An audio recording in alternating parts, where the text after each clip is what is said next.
मानहियो जान से छोड़बो नहीं आसान से मरलो पछीन के ले अइबो भगवान से।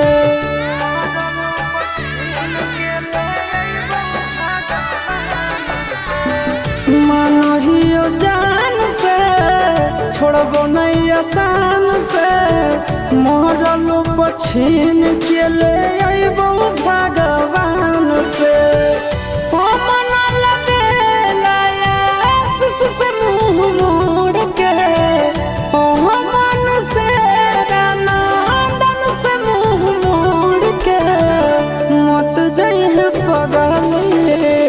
पगला के छोड़ के मत जाइए